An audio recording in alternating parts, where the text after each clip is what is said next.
pour le mécanisme, le chapitre, le dernier chapitre, il est un peu léger par rapport au chapitre qui traite les problèmes de la synchronisation. Donc, j'ai dit les moniteurs, c'est le dernier outil ou bien mécanisme de synchronisation qu'on va voir. Et vous allez voir, c'est plus facile d'écrire des solutions avec les moniteurs que de les écrire avec les sémaphores. Donc, j'ai dit pour la suite, parce qu'il nous reste une petite partie fait le chapitre, sur communication interprocessus avec les sémaphores. Concernant le modèle lecteur-rédacteur, on a vu seulement le modèle lecteur-rédacteur, pas de priorité explicite, ça veut dire on n'a pas donné la priorité en réalité au lecteur, mais c'est imposé par le fait qu'on autorise plusieurs lectures en même temps. Si le premier lecteur utilise la ressource, les autres ils vont l'utiliser éventuellement. Il nous reste, j'ai dit, le mode de l'ordre FIFO, imposer un ordre FIFO, tout le monde doit respecter l'ordre d'arrivée, et la priorité au lecteur et la priorité au rédacteur. Et la dernière fois en TD, je vous ai dit, le dimanche, je vous ai dit que quand on veut imposer l'ordre FIFO, utilisez le même sémaphore, mais on a bloqué tout le monde dans la même file d'attente. Pensez à ça.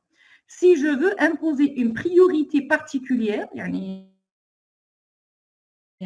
une priorité à une classe par rapport à une autre classe ou un processus par rapport à un autre processus, pensez à utiliser différents processus. Ça veut dire ne pas bloquer tout le monde,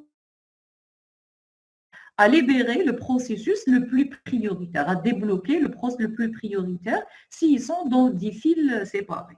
Très bien. Ce qu'on va voir sont donc les trois. C'est comme si un TD, on va le faire, Inch'Allah, le dimanche pendant la séance supplémentaire que je vais rajouter.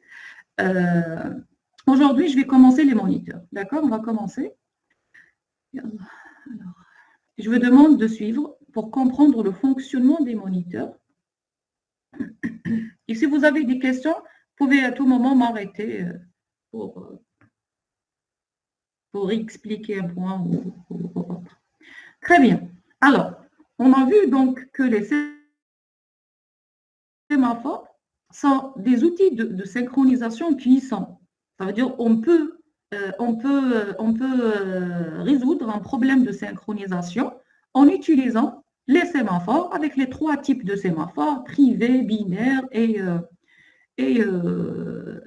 compteur. Donc, on les appelle des outils de synchronisation de bas niveau. Ça veut dire que vraiment, je dois les utiliser moi-même pour pouvoir synchroniser des actions entre les différents processus les sémaphores peuvent être utilisés pour réaliser aussi des outils de synchronisation. Donc, ils sont, d'ailleurs, c'est le cas des moniteurs. Les moniteurs ont été programmés ou bien proposés en se basant sur les sémaphores. Malheureusement, on n'a pas le temps, on n'a pas assez de temps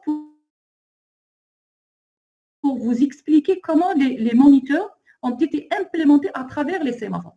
Je vais vous donner brièvement à quel niveau les sémaphores sont intégrés, juste pour avoir une idée, mais pas, je ne donne pas le détail vraiment, je ne vais pas aller dans les détails.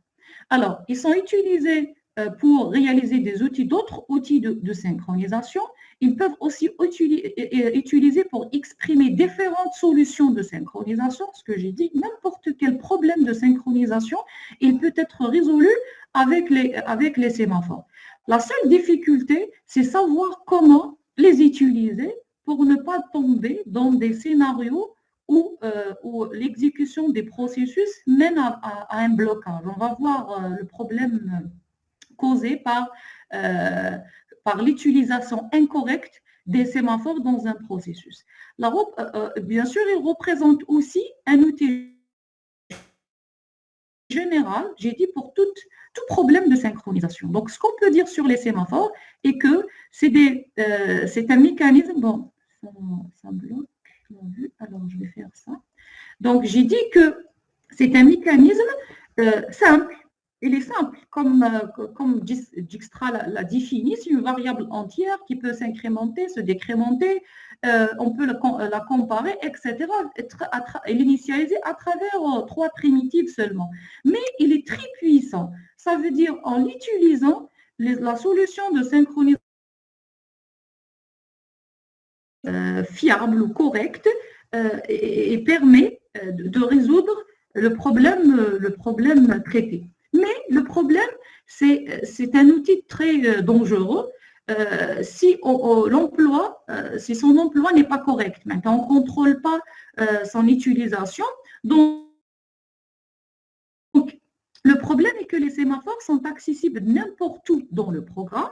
Ça veut dire que je peux manipuler donc, les sémaphores via le P du sémaphore, le PS et le VS, n'importe où dans le programme. Il n'y a pas une restriction où je dois placer le P où je dois placer le V. Pas de contrôle possible de bon usage des sémaphores.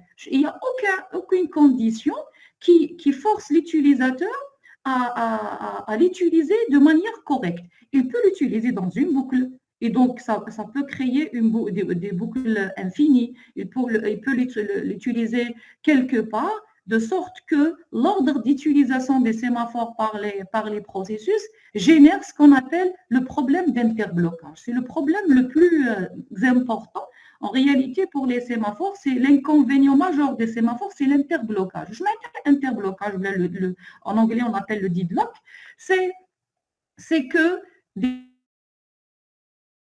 les processus restent bloqués suite à l'exécution de leur primitive PEV et personne ne les débloque, malgré qu'ils ont utilisé des sémaphores binaires et non pas des sémaphores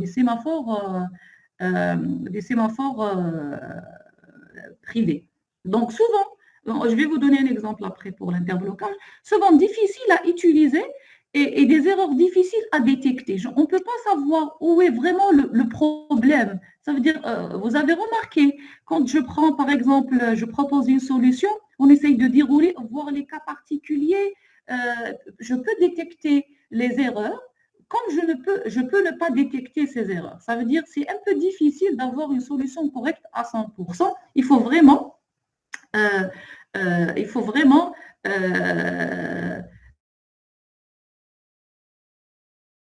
pour pouvoir cerner en réalité tous les cas possibles. La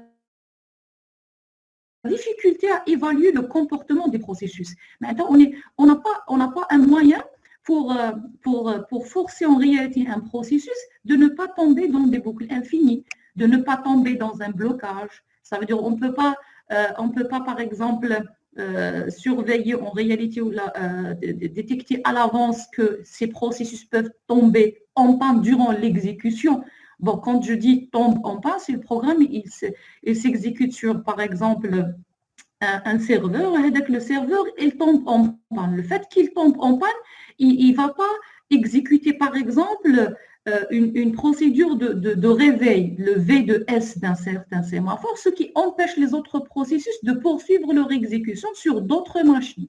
Et donc, c'est un peu difficile d'évaluer ou bien de deviner en réalité le comportement des processus à l'avance. Et donc, ce qui mène au problème d'interblocage et la famine ou bien le blocage indéfini. Pour l'interblocage, je vous donne un exemple. Donc, il n'y a pas d'exemple après. Je vais faire un saut à Word. Bon. Où est-ce qu'il est le document que je l'ai utilisé la dernière fois? Voilà. Donc, pour les sémaphores, un problème d'interblocage, le problème d'interblocage est le suivant, le deadlock. Un des deux processus, il va faire un P de S1 suivi de P de S2.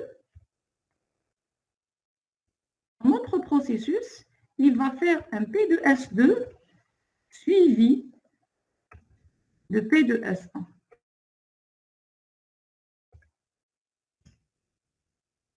Ça veut dire, dans un programme, un processus, il peut demander l'accès à une ressource, contrôlée par un sémaphore S1 binaire. Et ensuite, il va utiliser, il demande l'accès à une autre ressource qui est 2. avant de libérer, bien sûr, la ressource 1.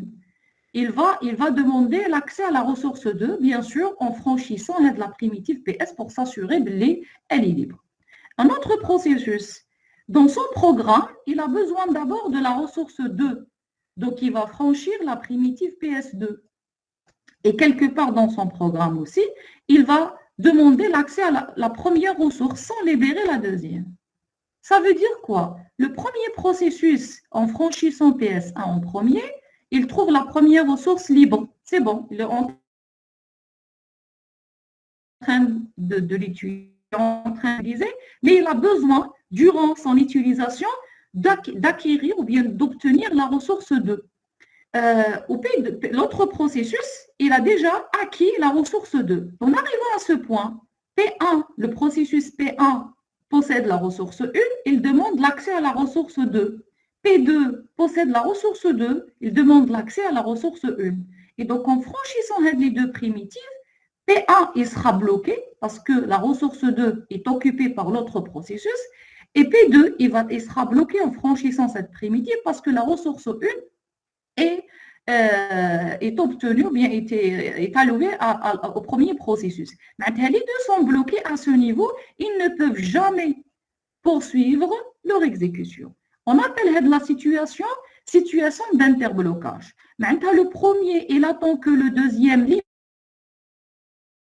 la ressource et le deuxième attend le premier de libérer la ressource. Il attend donc pour libérer la ressource. Et donc, il y a une attente infinie, on appelle l'interblocage. Et bien sûr, malheureusement, on ne peut pas traiter le chapitre d'interblocage. Il y a des solutions pour éviter l'interblocage, pour prévenir par exemple un interblocage, et qu'il y ait beaucoup plus, si une fois l'interblocage est là, comment résoudre le problème? On les appelle des solutions de guérison, mais débloquer la situation pour pouvoir au processus, pour autoriser au processus de poursuivre leur exécution. Malheureusement, on ne peut pas voir le chapitre, on a comme juste une idée de l'interblocage. Le cas, on le trouve aussi sur réseau. Par exemple, la communication entre les processus, et donc surtout pour les élections, par exemple, de faire un consensus entre les processus, on attend les réponses des participants, et là, on est en attente.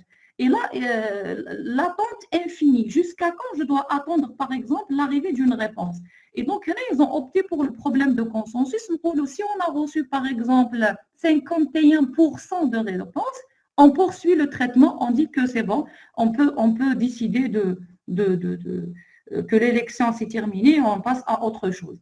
Et ce réseau, le problème, il se pose aussi entre les processus, la communication. J'en vois, comme qu'il y a un moyen, qu'il y a ce qu'on appelle la communication par message.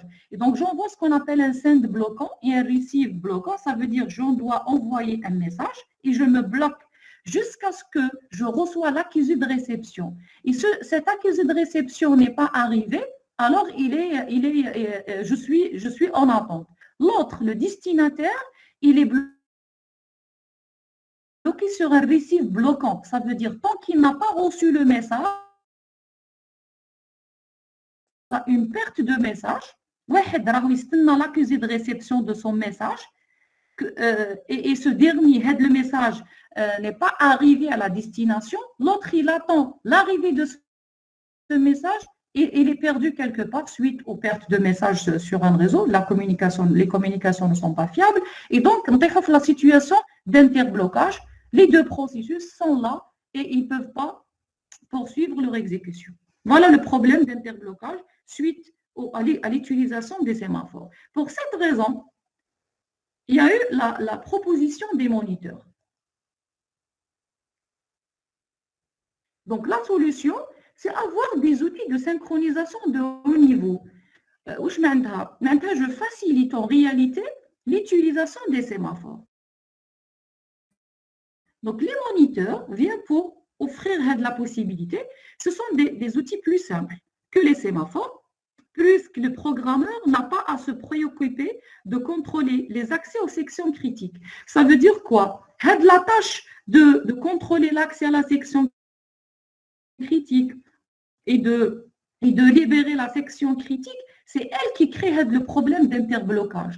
Et donc, pour éviter le problème d'interblocage avec les sémaphores, ils ont proposé, j'ai dit, les moniteurs, de sorte que l'accès ou contrôler l'accès aux sections critiques va être offert par les moniteurs et le programmeur, elle est là juste pour utiliser l'outil, sachant que je suis sûr, si j'utilise un moniteur, je suis sûr que la synchronisation est assurée. Donc, les moniteurs, ils visent quoi? À fournir un mode d'expression de la synchronisation plus structuré que les sémaphores. Maintenant, ils ne donnent un squelette à suivre ou bien une structure à respecter. Je dois écrire ma solution de telle sorte. Ça veut dire je dois suivre un schéma préétabli pour écrire ma solution.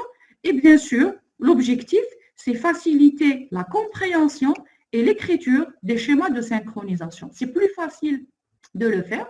Donc, malheureusement, ce n'est pas tous les programmes qui supportent bien, les moniteurs. Donc, il y a le Java, c'est initialement été proposé, implémenté au niveau du langage Java. Je vais vous donner un exemple après. Le C# aussi, Linux aussi, il offre, récemment, il a offert la possibilité de programmer des moniteurs en proposant des primitives pour écrire des moniteurs. C'est-à-dire, il offre des primitives pour le lock et le unlock, bloquer et réveiller un processus de manière à respecter la philosophie des moniteurs.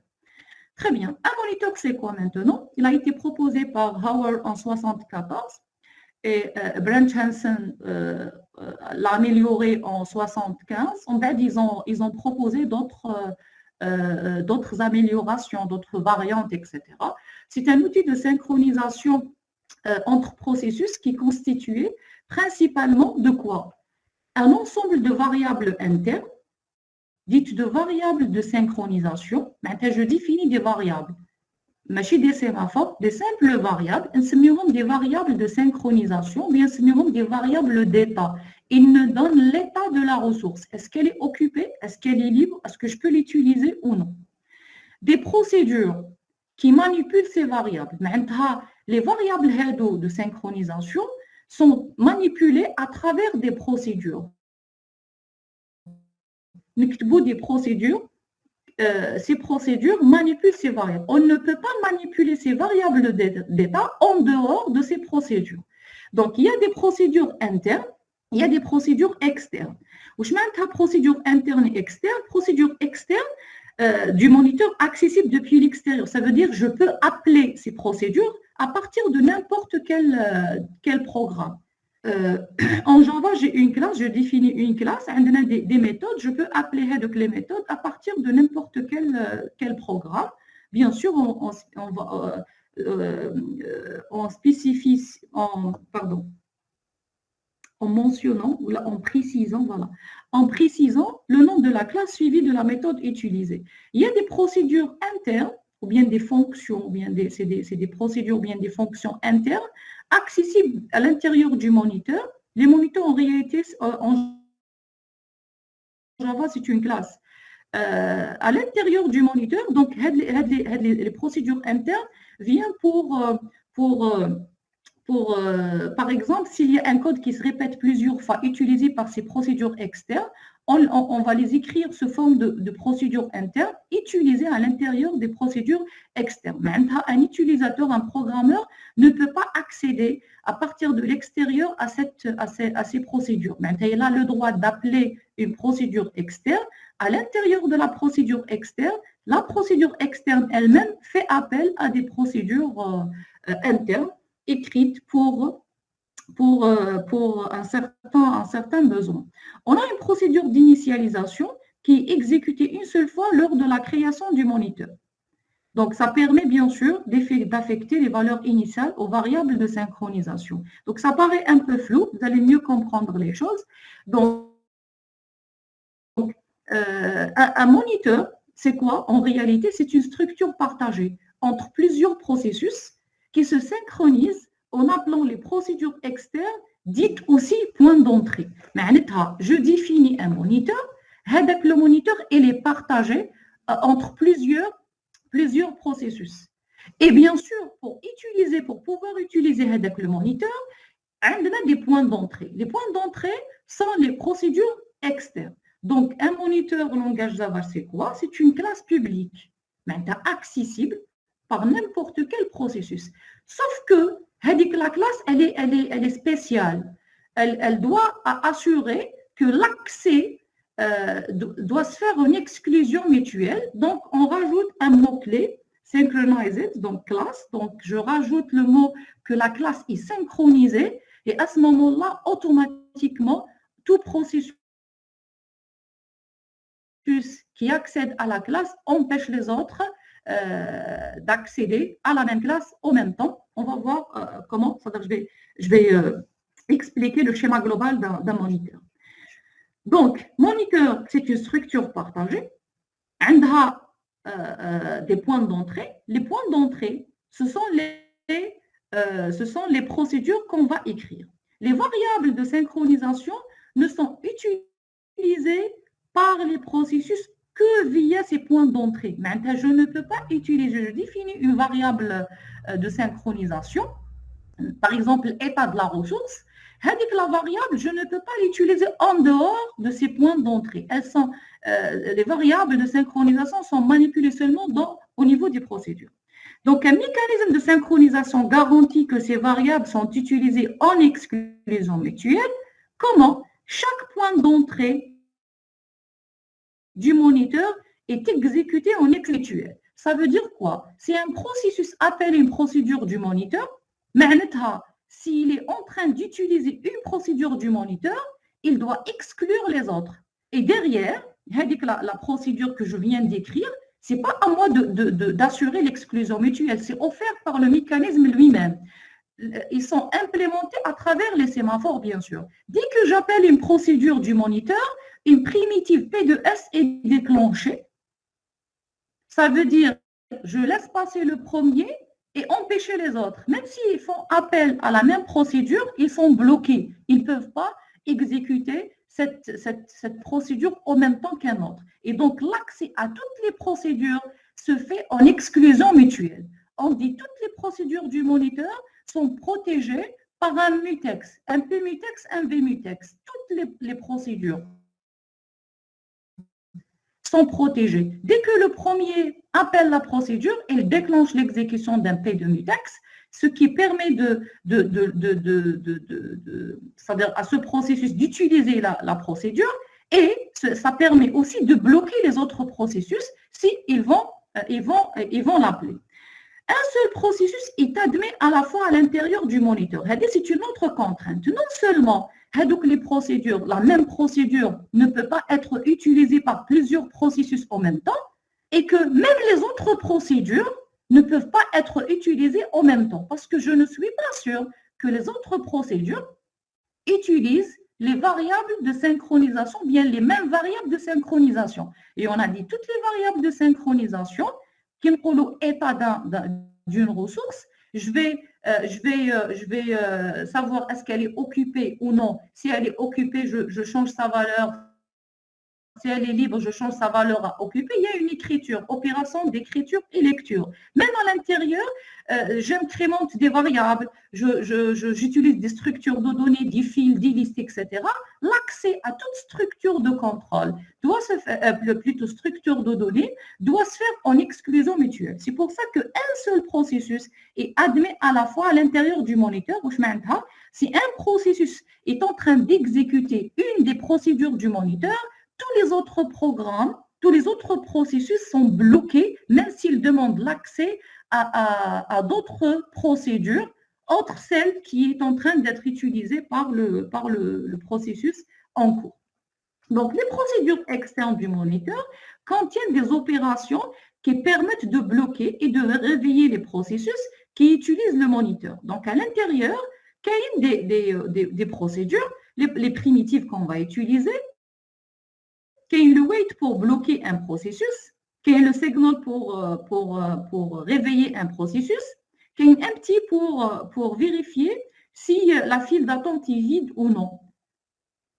Donc, avec les sémaphores, on n'a pas cette possibilité pour vérifier est-ce que la file contient des processus bloqués ou non. Les moniteurs, avec les moniteurs, ils ont rajouté ça. Vous allez voir l'utilité de cette primitive beaucoup plus pour les priorités. Quand on impose un ordre de priorité, je dois m'assurer, est-ce qu'il y a des processus plus prioritaires en attente? Si oui, je vais les réveiller. Sinon, je réveille les moins prioritaires.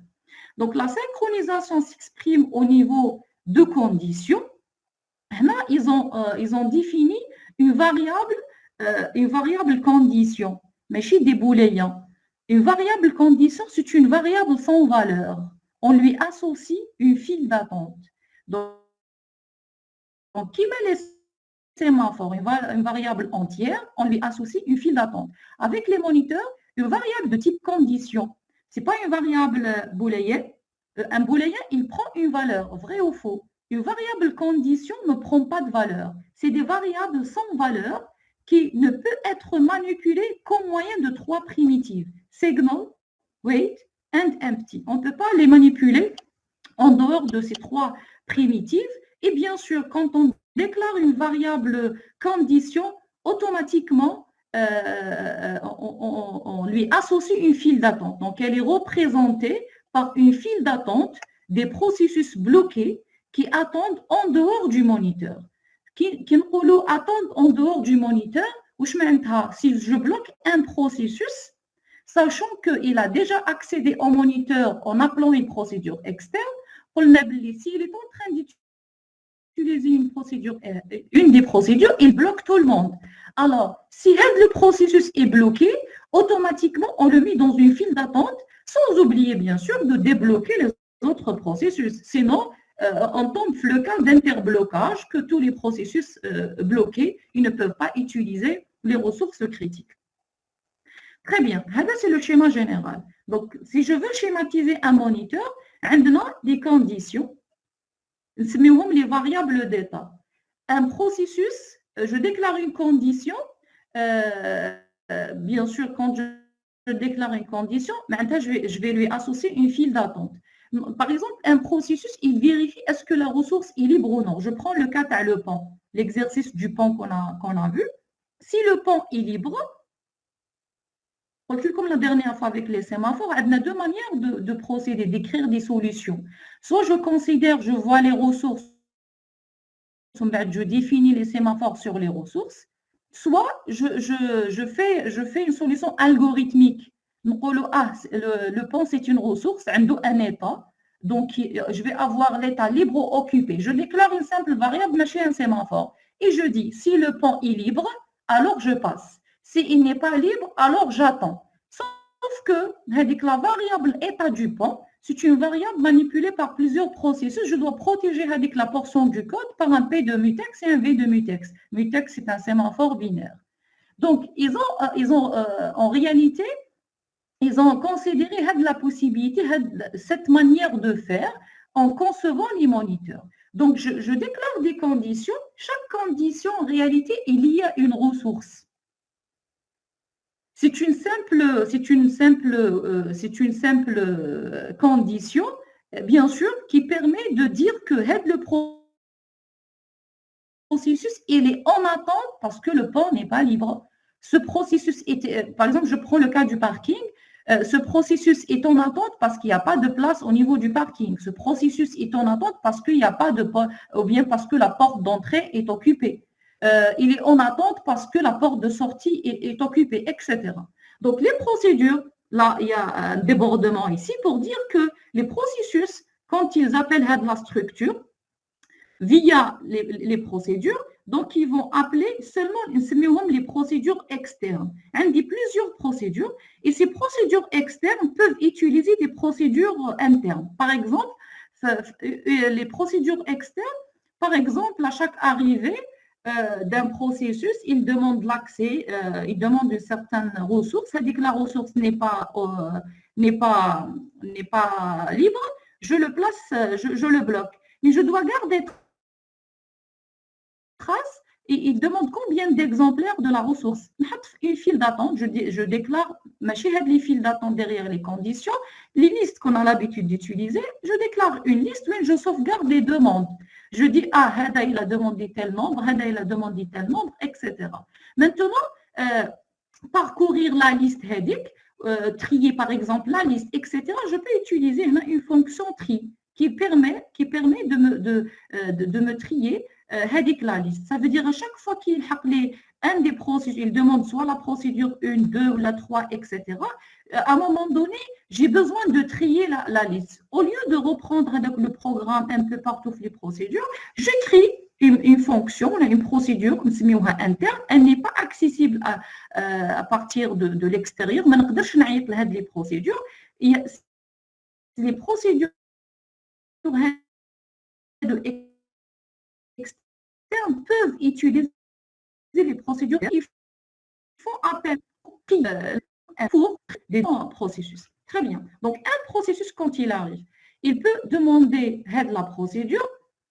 Le rôle des procédures externes, c'est quoi? C'est, je sais que si un processus il est dans un moniteur, il est en train d'exécuter une des procédures, je suis sûre que l'exclusion mutuelle est assurée.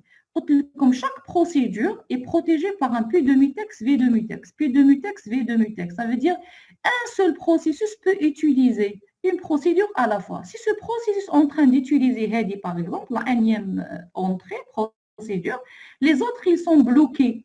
Dès qu'ils appellent une procédure, une des procédures, ils sont bloqués automatiquement.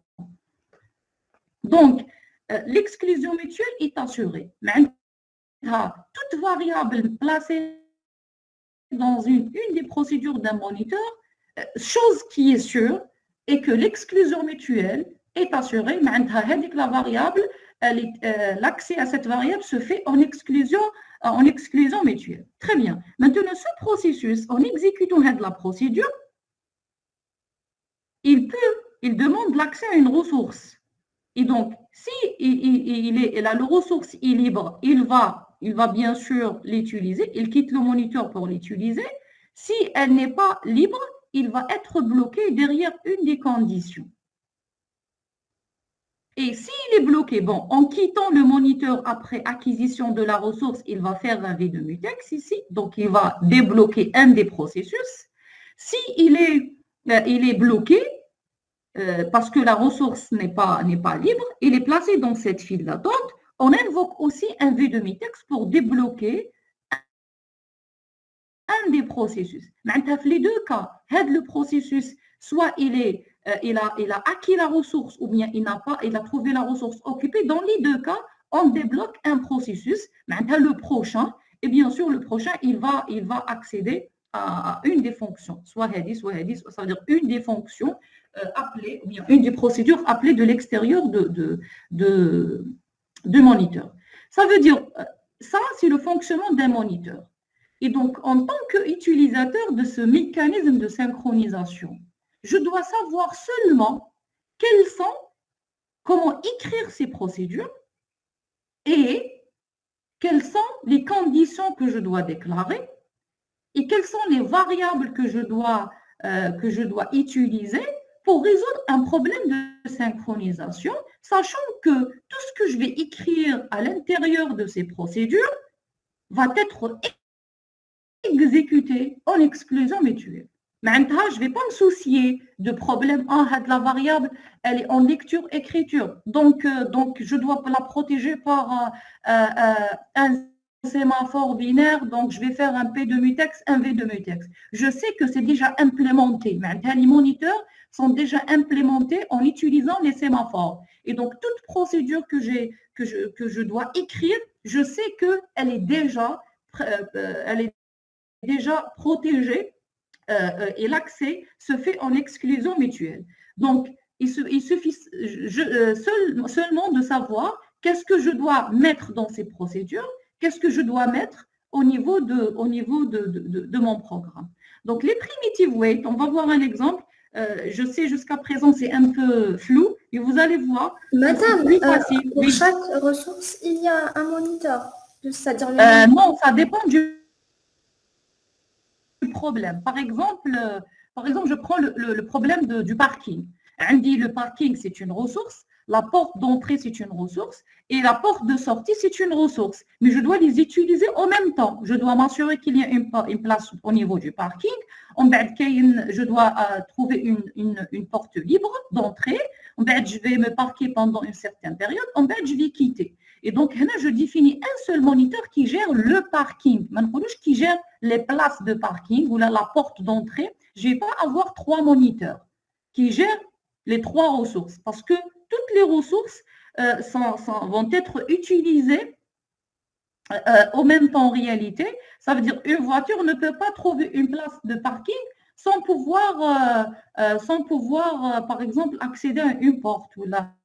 Ça veut dire je peux, c'est pas interdit, je peux avoir 3 moniteurs. Oui, donc dans un seul moniteur, on va mettre 3 variables d'état. Comment? Dans le même moniteur, on va mettre 3 variables d'état. Voilà, on va avoir 3. Je vais donner l'exemple après. On va avoir 3 variables d'état. C'est pas interdit, c'est pas faux d'avoir 3 moniteurs parce que on peut considérer que les places de parking c'est une ressource, la porte d'entrée c'est une ressource et la porte de sortie est une ressource. Donc je peux les séparer. Je peux avoir 3 moniteurs et si par exemple il n'y a pas de relation entre les 3, je peux le faire, c'est pas faux, mais l'idéal, c'est d'avoir un seul moniteur qui gère, parce que je suis en train de gérer un parking avec une place, une porte d'entrée ou une porte d'entrée, une porte de sortie ou la porte de sortie. On va voir l'exemple après. Donc, là, on déclare, ça dépend de la ressource. S'il y a une indépendance, c'est pas la peine d'avoir le même moniteur. Utiliser 2 moniteurs séparés. Par exemple, pour gérer un aéroport, on dit des pistes d'atterrissage ou bien de décollage. La piste, c'est une ressource. Je ne vais pas écrire, par exemple, un seul moniteur qui gère toutes les pistes. Parce que le problème, on va condamner en réalité, parce que le fait qu'il y ait une exclusion mutuelle, un avion, il veut atterrir, par exemple, il vérifie est-ce que la piste est libre ou non. Donc, il demande, etc., autour de contrôle, de lui autoriser, etc. Donc, il va condamner les autres. Mais la piste est occupée. Les autres pistes sont libres. Ça veut dire pourquoi condamner? L'idéal, c'est d'avoir un moniteur pour chaque piste. Et donc là, ce sont des pistes gérées séparément. La même chose pour le parking. Je peux avoir une gestion séparée, comme je peux avoir une gestion, c'est-à-dire le même moniteur. Donc, ce n'est pas faux. Donc, il va y avoir l'impact qu'on va avoir, c'est dans le délai d'exécution des choses. Parce que le fait qu'il y ait l'exclusion mutuelle, moi, je veux voir est-ce qu'il y a une place dans le parking. Pourquoi condamner un autre processus qui veut vérifier est-ce qu'il y a une porte d'entrée libre? Ce sont 2 ressources différentes. Et donc, je peux écrire des moniteurs séparés. Donc, ce n'est pas faux. Et mais les 2 solutions sont correctes, sauf que si je mets tout dans le même moniteur, il va y avoir un retard. Maintenant, un processus en train de vérifier est-ce qu'il y a une porte d'entrée libre, l'autre processus ne peut pas voir est-ce qu'il y a de place dans le parking. La libération, chose qu'on n'a pas avec les sémaphores. Les sémaphores, parce que c'est des instructions qu'on exécute, il franchit un P de S, je n'empêche pas un autre de franchir un P de X ou un P de mutex ou un P de S1 ou S2. Maintenant, il poursuit son exécution. Avec les moniteurs, non. C'est-à-dire toutes les variables d'état, toutes les ressources dans un moniteur, on ne peut pas les tester au même moment. Maintenant, s'il y a un processus en train de vérifier est-ce qu'il y a des places dans le parking, un autre, il ne peut pas vérifier est-ce qu'il y a une porte de sortie ou bien une porte d'entrée. Voilà. Donc, l'idéal, c'est d'avoir soit 3, ça dépend de l'objectif qu'on veut atteindre, ça dépend aussi de comment on a écrit les procédures. On va voir. À l'hsab les procédures, si une des procédures manipule une variable d'état, la procédure 1 manipule la variable d'état dans la procédure N, obligatoirement, les deux procédures doivent être dans le même moniteur. Ça dépend du problème à traiter. On va voir des exemples, vous allez mieux comprendre. Alors, les primitive weight, la primitive, elle s'écrit c'est point weight. Une condition. Je bloque un processus derrière cette condition. C'est-à-dire placer ce processus dans cette file d'attente associée à cette condition. Et on a dit la condition, c'est une variable sans valeur. On lui associe une file d'attente. Elle bloque systématiquement le processus qu'il exécute. En dehors du moniteur, derrière la condition C. Head wait, si un processus l'exécute, ça veut dire qu'il est bloqué. Mais c'est un blocage volontaire. Je me bloque, j'attends. Parce que la ressource n'est pas libre. La ressource n'est pas libre. Donc, primitive signal, elle réveille un processus. Ce qu'on a ici, alors je vais faire un saut à Windows pour vous faire la correspondance entre moniteur et sémaphore. Alors, un sémaphore, pardon. Pour un sémaphore, par exemple, je dis, si par exemple, place dispo égale à 0, il n'y a plus de place disponible dans le parking ou un avion ou un restaurant, etc. Il n'y a plus de place libre. Alors, je fais quoi? Je vais attendre. C'est ça? Avec les sémaphores, on exécute quoi? On exécute un P de S, tel que S c'est privé. S, c'est c'est un sémaphore privé. Alors, S, bon, init S0. Donc, s'il n'y a pas de place, je définis une variable place, dispo, c'est une variable départ en réalité, c'est une variable de synchronisation. Si la variable, s'il n'y a pas de place, j'attends. S'il y a des places, sinon, je fais quoi? Donc, c'est un si tranquille. S'il y a de place, je fais quoi? Je vais faire place dispo, moins. Je prends une place. Initialement, j'ai n places. Maintenant, la portion de code, elle est exécutée par plusieurs processus. On dit que place dispo, la variable, doit être manipulée en exclusion mutuelle. On fait quoi? On va faire un P de mutex et un V de mutex.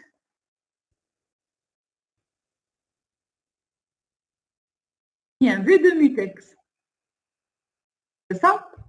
Je fais un P de mutex et un V de mutex. Donc, pour protéger la portion de code. Sauf qu'avec les sémaphores, si je laisse comme ça, qu'il y a un problème et que je risque d'aller me bloquer, non, avant de réveiller d'autres processus. Parce que quiconque à la sortie, je vais remettre de place dispo, place dispo, je fais un plus. J'ai libéré la place. Je vais la remettre. Pour libérer la place, je vais remettre donc, ou bien augmenter le nombre. Et pareil, comme il s'agit de la même variable, je vais la protéger par un V de mutex et un P de mutex.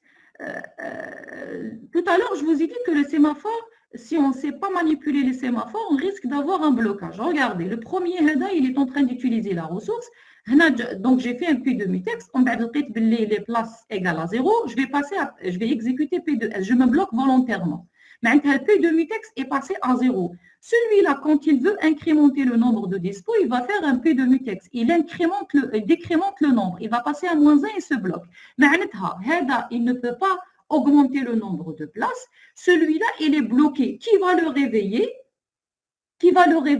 Donc, je vais faire dispo plus et je vais faire un V de S.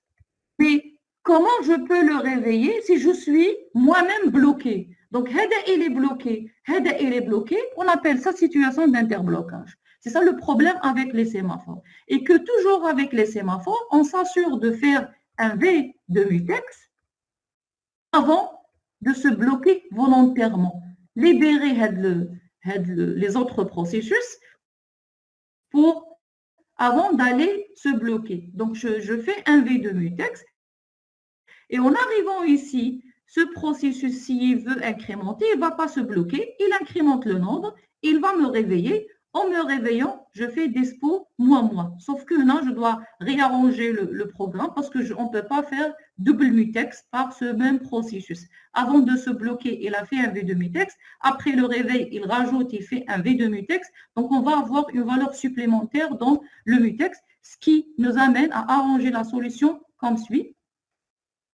Alors, sinon,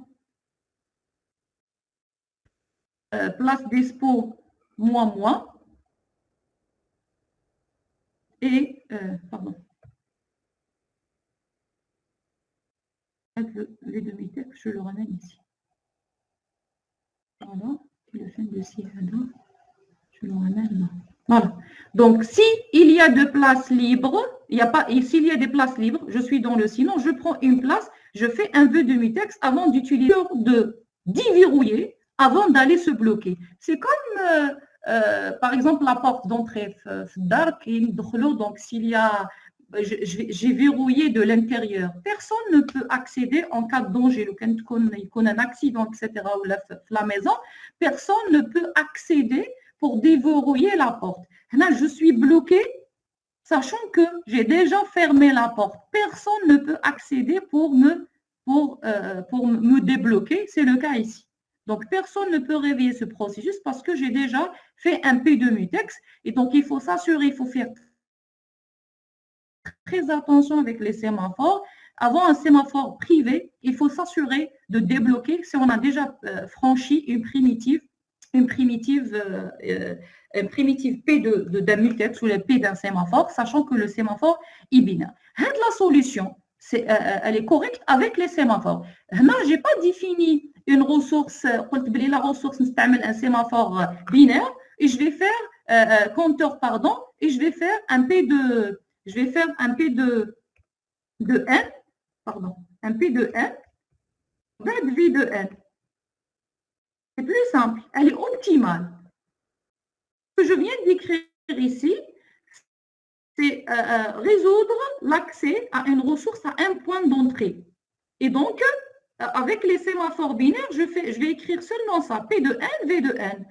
Algorithmiquement, c'est-à-dire si je réfléchis autrement, je définis une variable qui contient n, et je fais ça. Si la variable égale à 0, donc je dis qu'il n'y a pas de place, on a épuisé toutes les places, j'attends, sinon je prends une place. C'est la même philosophie avec les moniteurs. Ça veut dire quoi? Les procédures du moniteur, ça, c'est ma procédure au niveau du moniteur.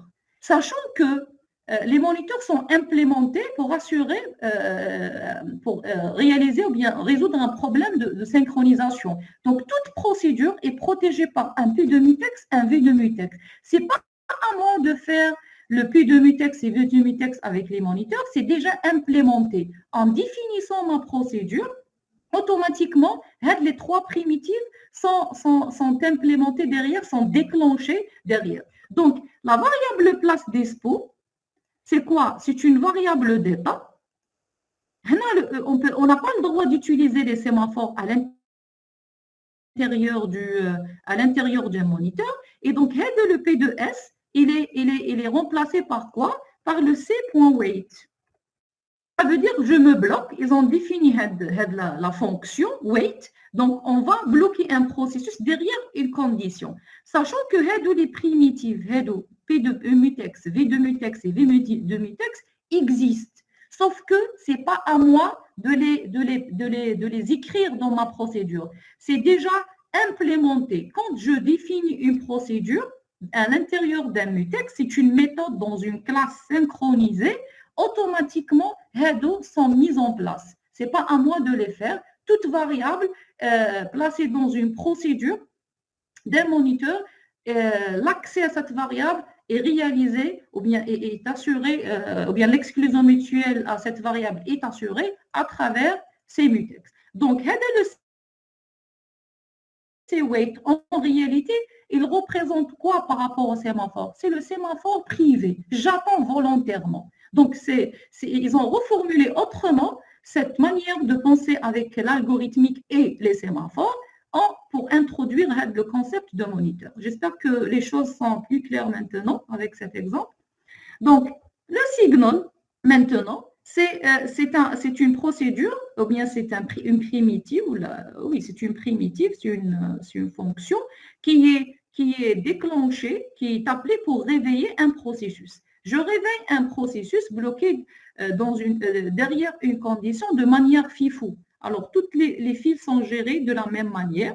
Si cette file d'attente n'est pas vide, on réveille un processus. Si la file d'attente est vide, le segment n'a pas d'effet. Même si je le mets au niveau d'un programme, si la file est vide, il n'y a aucun effet à son exécution. C'est pour ça que avant de lancer le segment, je peux faire d'abord, si c'est non empty, je lance le segment, sinon je ne fais rien. Un processus réveillé par segment continue son exécution à l'instruction que suit le wait qui l'a bloqué. Une instruction wait, et comme l'exécution juste après le wait, il va poursuivre son exécution. Maintenant, il y a une restriction que j'aimerais faire. Donc, j'aimerais mentionner, on va voir le V de S, il est remplacé par le C.segment. Là, je réveille. Donc, je vais incrémenter le nombre de ressources et je réveille un processus. S'il y a un processus en attente, on le réveille, on le débloque. S'il n'y a pas de processus en attente, on va pas, il n'y a aucun effet. C'est perdu. En le réveillant, nous retournons, qu'est-ce qu'il va faire? Je l'ai réveillé, il va poursuivre son exécution. Il vient directement pour, bien sûr, il y a du code, il y a le reste du code. Donc, il va poursuivre son exécution. Maintenant, si au niveau du moniteur, c'est la fin, c'est une procédure, mais en le réveillant, il va quitter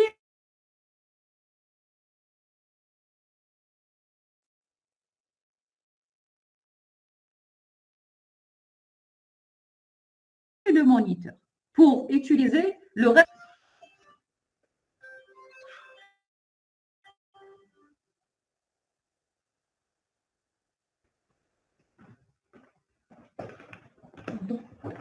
Alors, on reprend.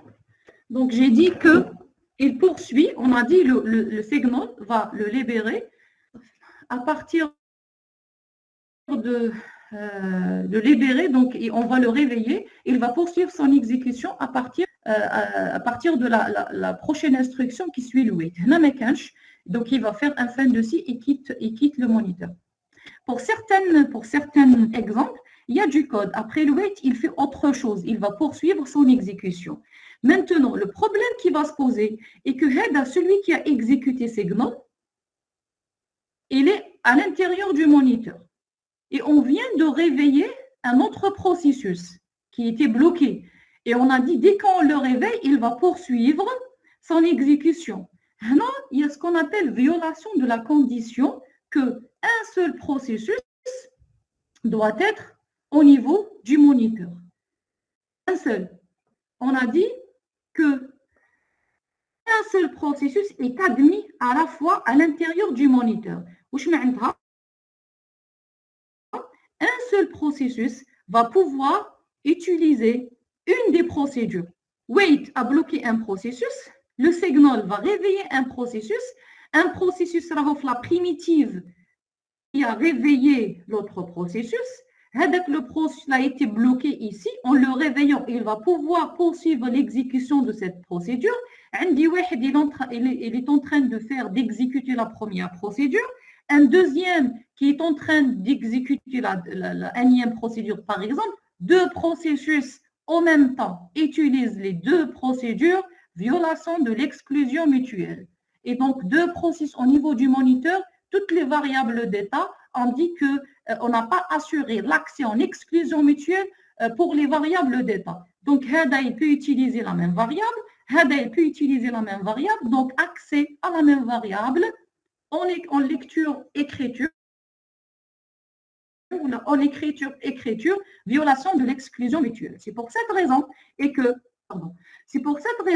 que la primitive signal, qu'est-ce qu'elle fait?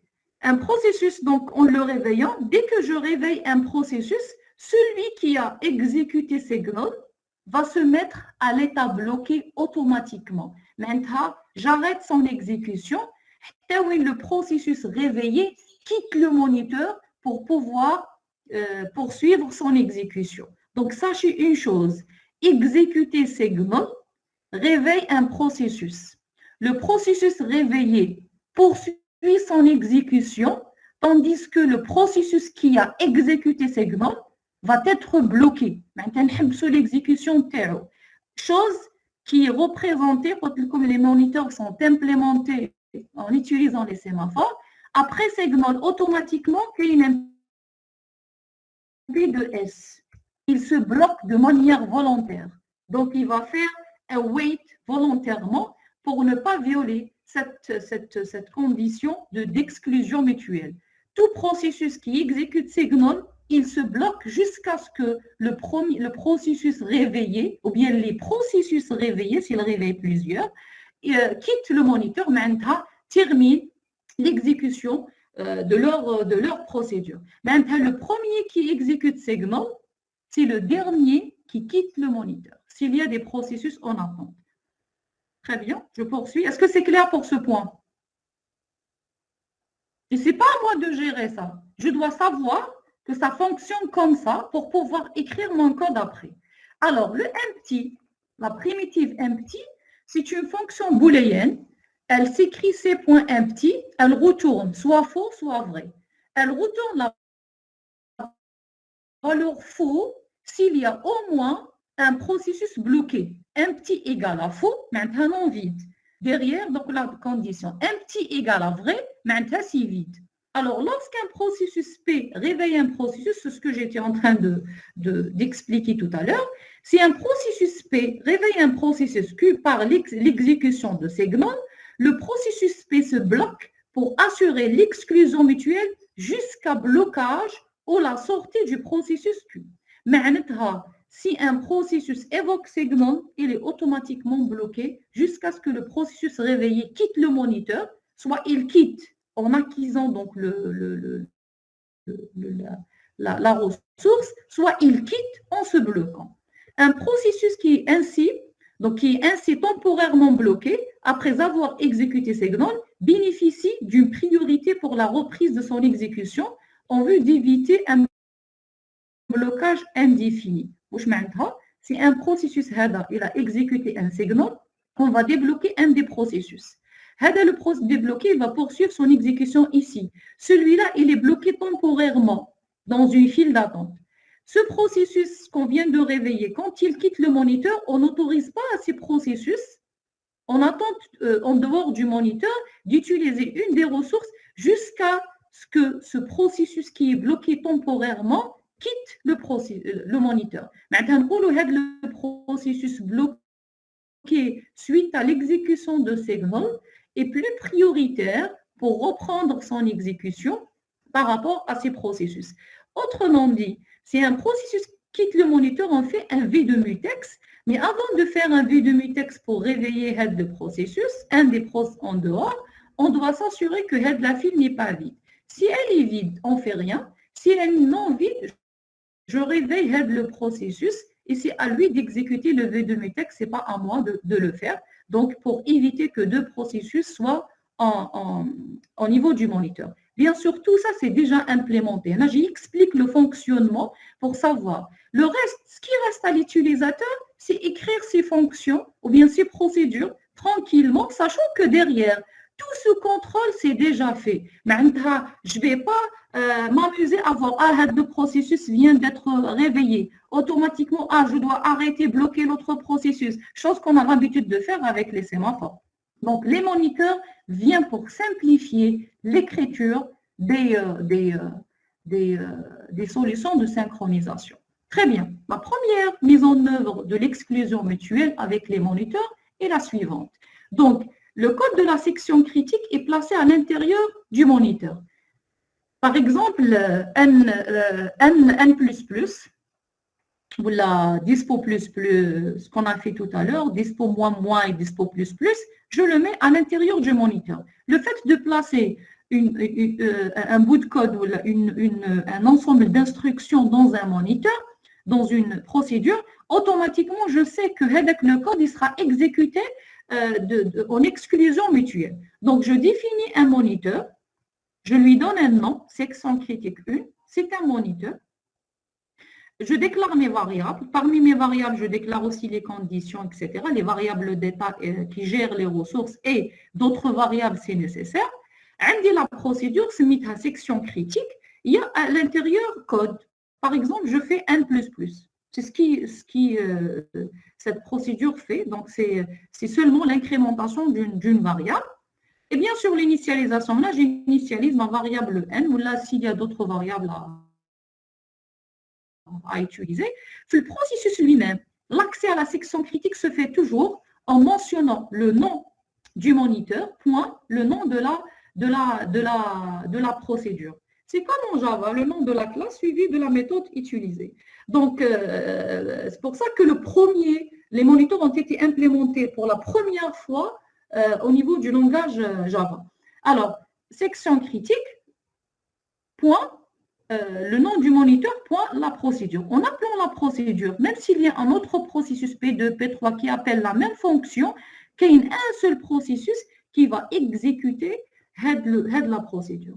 Donc, une deuxième solution, l'inconvénient est que si on place toute la section critique dans un moniteur, on bloque tout le monde. Ça veut dire quoi? Ça veut dire on ne peut pas faire on peut pas faire ce qu'on appelle du parallélisme en réalité.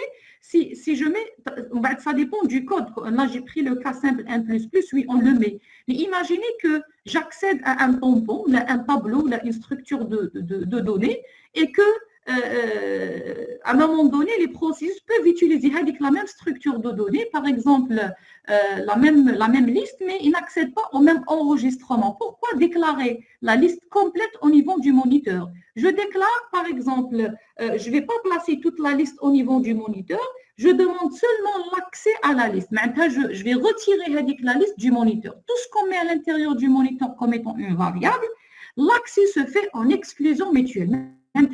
À la fois, et là, je ne peux pas avoir le parallélisme. Et donc, la solution la plus utilisée, c'est qu'on a dit, moniteur, c'est un mécanisme de synchronisation.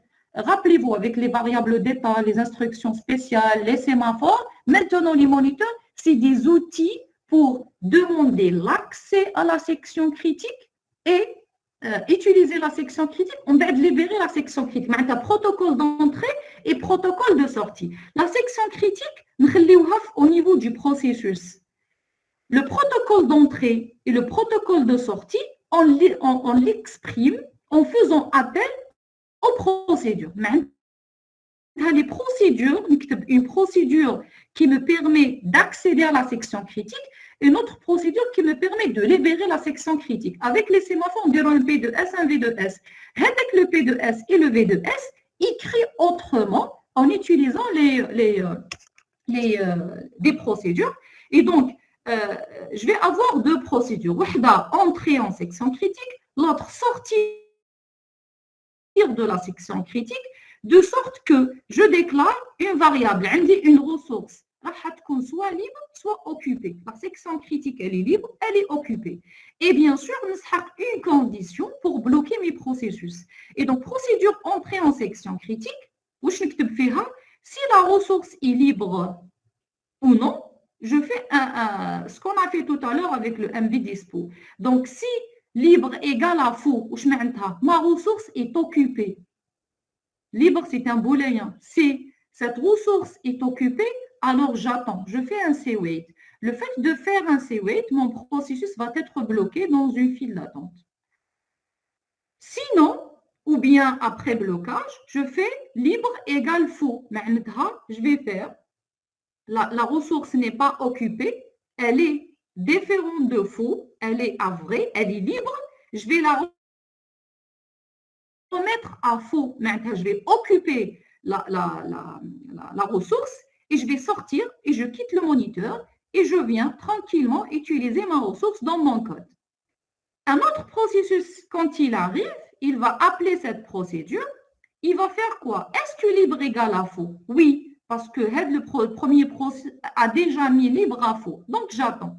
Le premier l'utilise, l'autre il attend. Il est bloqué. C'est un protocole d'accès à la section critique. Maintenant, les procédures représentent des autorisations. Est-ce que j'accède ou non à la section critique? Maintenant, le P, s'il a terminé avec sa section critique, il va libérer. En appelant la fonction sortir de la section critique pendant qu'un autre processus exécute la procédure, c'est entrer en section critique, il est mis en attente. On arrête. Il a appelé la fonction, la procédure, mais il ne peut pas exécuter son code jusqu'à ce que le deuxième processus quitte en se bloquant, ou là, il quitte en libérant la ressource. Donc, tout dépend des situations. Dans notre cas, il va être bloqué. On bloque le deuxième. Le processus 1, il va pouvoir exécuter la deuxième procédure. Maintenant, à n'importe quel instant, une seule procédure du moniteur est exécutée à cet instant. Maintenant, on ne peut pas autoriser l'exécution de sections critiques, entrées et sorties au même temps par deux processus différents. Une seule procédure à la fois. Le processus, en libérant la section critique, il va remettre libre à vrai, la ressource est libre, il va réveiller un processus. En le réveillant, il est bloqué ici, en le réveillant, automatiquement, il est bloqué suite à l'exécution de signal. On réveille le deuxième, il est là, il va faire libre à faux, il va occuper à nouveau la ressource, il quitte le moniteur pour l'utiliser dans sa propre section critique. En quittant le moniteur, je vais réveiller le premier qui a exécuté signal pour qu'il puisse quitter, bien sûr, le moniteur, et on autorise un troisième ou un quatrième processus d'accéder et à utiliser une des procédures. Bien sûr, une initialisation de variables est nécessaire pour bien sûr, au niveau d'un moniteur, pour toutes les variables déclarées à l'exception des conditions, il n'y a pas d'initialisation. On a dit que ce sont des variables sans valeur. Est-ce que c'est clair jusqu'ici?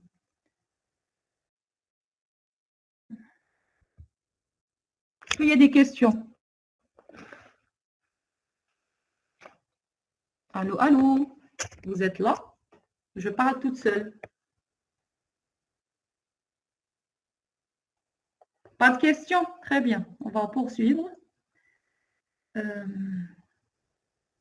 va prendre des exemples. Je vous laisse le temps de... Qu'est-ce que j'ai fait? Voilà. Donc, selon les langages, bien sûr, ou bien les normes, les moniteurs peuvent être implémentés de différentes façons. Il n'y a pas une implémentation ou bien une seule implémentation des moniteurs. Alors, j'ai pris l'exemple de Java, je vous ai dit tout à l'heure. Donc, on déclare des classes qui sont publiques pour dire que partageables entre plusieurs processus. Et donc, il faut juste rajouter le mot synchronized pour chaque méthode pour dire que l'accès, il appelle la méthode 1 ou la méthode 2, etc. Automatiquement, si un est en train d'utiliser la méthode 1, il empêche tous les autres processus qui font appel aux différentes méthodes de la même classe. Et donc, les méthodes à l'intérieur, quand on écrit, donc on a utilisé le wait, c'est le wait qu'on a vu tout à l'heure, c'est le c.wait, mais cache condition, on fait un wait tout court. Notify pour réveiller. Comme on a la possibilité de réveiller plusieurs. Notify all, mais réveiller tout le monde. On va voir que les exercices, vous allez voir qu'à un moment donné, je peux réveiller plusieurs. En faisant un signal, non?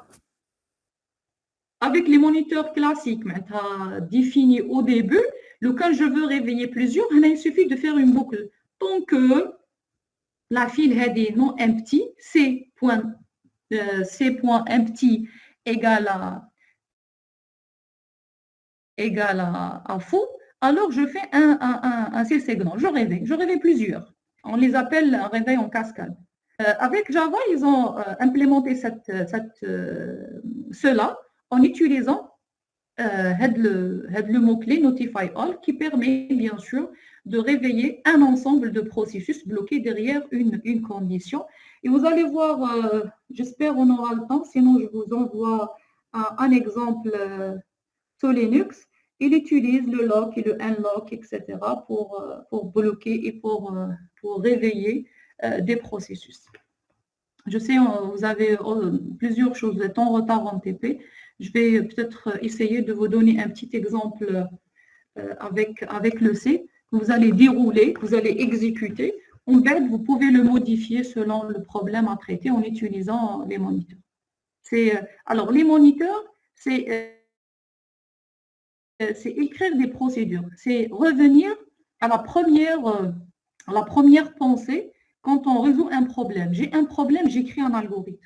En fait, j'essaye de voir comment protéger les parties de code qui posent problème et qui nécessitent bien sûr des outils de synchronisation. Très bien. Maintenant, comme l'exemple de ressources, on a deux mondes. Le premier exemple, je vous laisse pour le producteur consommateur. Donc, le premier exemple qu'on va prendre, c'est gestion d'une classe de ressources à un point d'entrée. À un point d'entrée, avec les sémaphores, on fait un P de S tel que S initialisé à N et V de S tel que le S est initialisé, bien sûr le S est initialisé à N. Donc, je laisse passer plusieurs processus pour utiliser la ressource. La gestion du parking, par exemple. Donc, le wahed, il vient. Il va tester, est-ce qu'il y a de place, P de S, V de S, P de S, etc. Donc, avec les sémaphores, c'est ça. Avec les moniteurs, avec le P de S, il devient une procédure de demande. Le V de S, il devient une procédure de libération. Le moniteur qu'on va écrire, j'ai combien de ressources? Une seule. À N point d'entrée. Le NTE, c'est un entier. Donc, le C, je déclare une condition parce que quand la ressource non disponible, je dois bloquer un processus et le bloquer derrière une condition. Donc, on dit une seule ressource à un point d'entrée, une seule file d'attente, une condition à déclarer. Maintenant, si l'initialisation, non, je mets N égale à K, j'initialise, c'est une constante en réalité, je mets enfin, c'est pas une constante, parce que si c'est une constante, on ne peut pas la manipuler. Madame, l'initialisation, c'est une procédure aussi. Oui, c'est une procédure, oui. C'est une procédure, sauf que c'est une procédure interne. C'est une procédure interne, mais chez externe. On ne peut pas l'appeler à partir de l'extérieur.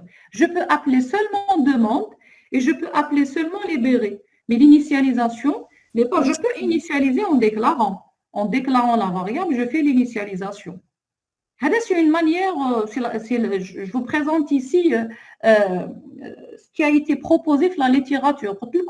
Côté implémentation, selon les langages qu'on va utiliser, le C ou par exemple la programmation sur Linux, a sa propre manière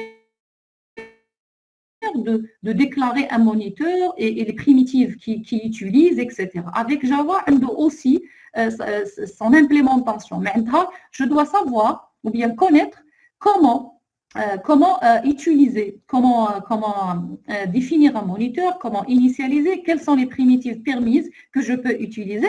Une fois que j'ai ces connaissances, je peux écrire mes procédures. Avec Java, toute procédure est utilisée.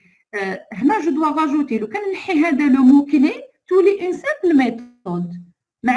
Je peux tomber dans des problèmes où à l'intérieur, il y a une variable qui est incrémentée, ou une autre méthode qui est la même variable qui est décrémentée, et on va avoir le problème d'incohérence. Donc, en écrivant ma solution, je dois savoir qu'il y a des méthodes, oui, les méthodes manipulent des variables d'état qui nécessitent que l'accès soit en exclusion mutuelle, je dois protéger les méthodes. Je dois mentionner que ce sont des méthodes qui nécessitent une synchronisation. Dès que j'ai ce mot-clé, automatiquement à l'intérieur, je dois utiliser une des primitives pour me bloquer si la ressource n'est pas vide, n'est pas libre, pour réveiller si le processus a terminé avec l'utilisation de la ressource, il réveille un autre, etc. Je vous ai dit la prochaine fois, je vous donne un exemple pour les moniteurs sous Linux avec bien sûr le langage C, mais je ne vais pas le faire tout de suite parce que vous avez commencé en TP les sémaphores pour ne pas tomber dans la confusion. Donc, je vous laisse d'abord digérer, si je peux dire ça, les sémaphores d'abord sous Linux. On va vers la fin, peut-être, je vous donne, soit je demande à l'assistante de vous faire une séance pour les moniteurs, soit je le fais moi-même. Donc, on verra après. Donc, j'ai dit, tout dépend. Ce que je dois savoir et que comment écrire les procédures qui demandent l'accès à une ressource et qui libèrent la ressource. C'est un simple exemple. Vous allez voir qu'il y a des problèmes qui sont plus compliqués et ça nécessite bien sûr, c'est de l'algorithmique. Sachant que ce que je mets à l'intérieur est protégé et bien sûr, je dois savoir dans quel cas je dois attendre et dans quel cas je dois réveiller un autre processus. Donc, si il n'y a plus de ressources disponibles, d'exemplaires disponibles de la ressource, alors j'attends. Une fois, ou bien, s'il y a des ressources disponibles, je prends un exemplaire et je quitte le moniteur. C'est ça, ça veut dire que je dois savoir comment écrire. C'est algorithmiquement parlant, je teste une variable n. Si elle est atteinte 0, on a épuisé les autres exemplaires de la ressource, alors je dois attendre. Sinon, le moniteur, je vais bien et fait de même.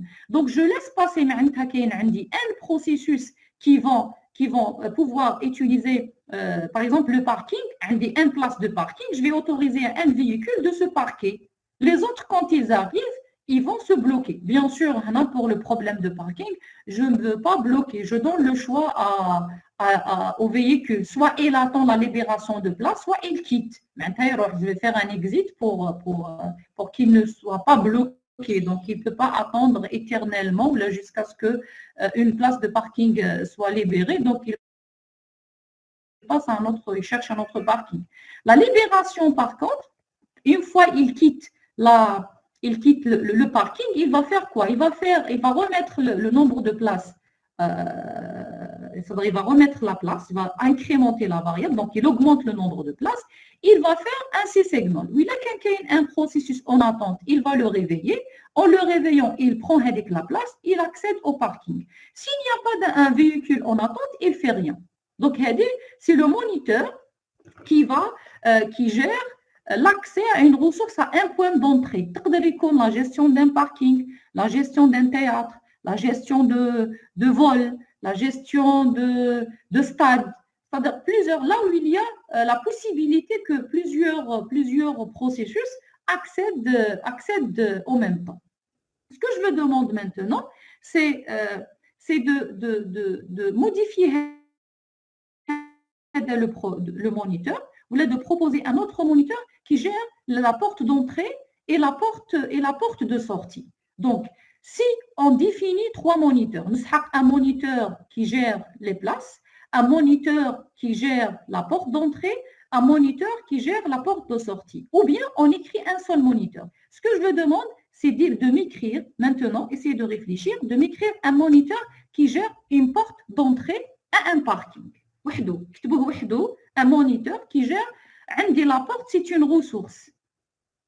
Et donc, gérer l'accès à la porte de sortie. Mais une fois il a trouvé la place, avant de se parquer, il doit franchir encore la porte d'entrée. Donc, il demande est-ce qu'il peut accéder à la porte d'entrée ou non. on peut rajouter avec la procédure au niveau de ce moniteur, du même moniteur, comme on peut définir un autre moniteur. Je vous demande de définir un moniteur qui gère l'accès à une porte d'entrée. C'est bon? Je vous laisse le temps de réfléchir. Mettez-vous les flèches. Donc, comme ça, on va discuter. Et vous allez voir ce que vous avez compris ou non le principe des moniteurs. Donc, donnez-moi les deux procédures, ou bien écrivez-moi le moniteur qui permet de gérer l'accès à une porte d'entrée. C'est pareil pour la sortie, parce que c'est le même, c'est la même philosophie, c'est la même chose. Donc, accéder à une porte, que ce soit entrée ou la sortie, je dois m'assurer qu'elle est libre. Donc, je laisse 5 minutes parce que ce n'est pas vraiment compliqué. Entre-temps, qu'est-ce que je vais faire? Je suis là, je vais dupliquer.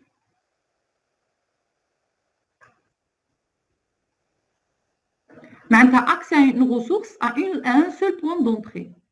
Donc, non, c'est pas ça. Donc, gestion d'une ressource.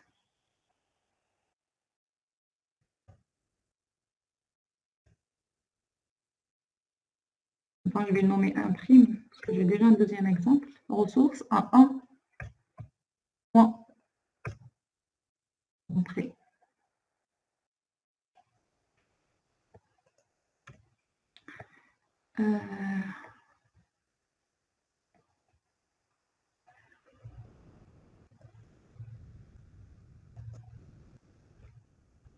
Voilà. Et on va voir. Donc, s'il y a une ressource, ça veut dire qu'il y a une condition. On va voir quelle est la variable qu'on va...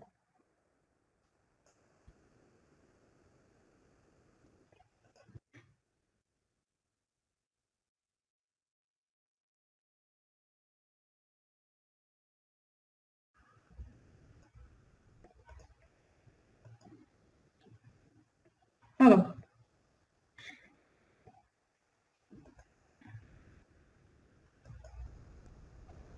qui peut m'envoyer sa solution?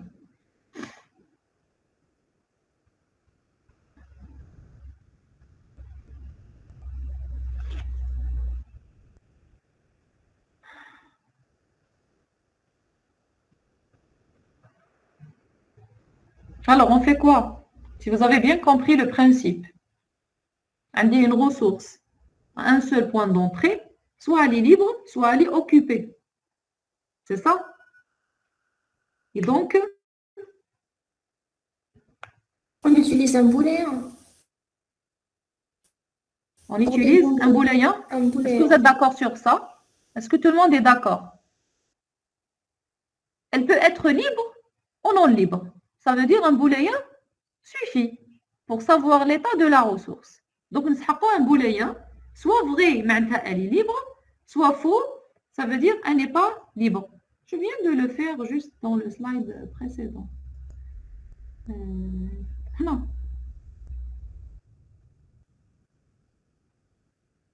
Dans ce slide. Je viens de le faire. Donc, la porte d'entrée, donc, je vais l'écrire, on va l'écrire ensemble. Donc, on dit allocation ou bien accès, accès,